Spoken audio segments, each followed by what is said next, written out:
The S&P market is likely to go higher short term.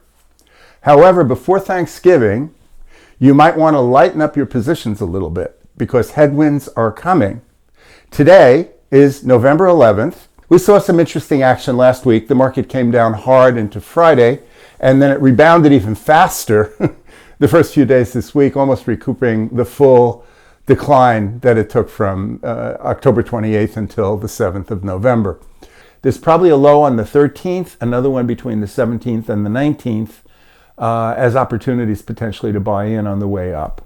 However, what you should recognize right now is after this rally that's shooting out of there last few days, we'll probably go up into the Thanksgiving area.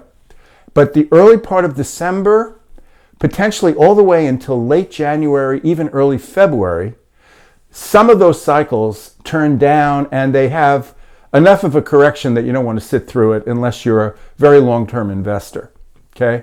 So starting right around December 1st, I would say you want to lighten up, or even right the day before Thanksgiving, you want to be lightening up your position unless you want to sit through what could be a 5 to 10% pullback between December, or in one case it's December, another cycle says it's in January. The 4-year cycle tops out in January. So you don't want to fiddle around if you're a short-term trader and you're trading short-term swings.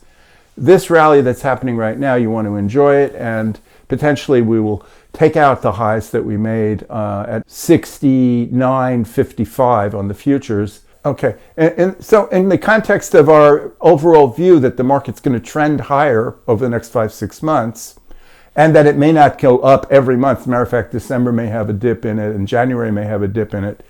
We don't recommend going short against this market. Even if you were an extremely talented trader, it's extremely hard to catch it exactly.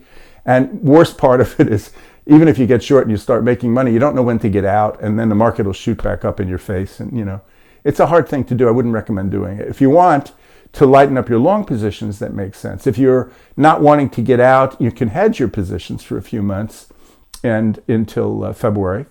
And then you could exit the hedges for the next final rally, which we're expecting next year.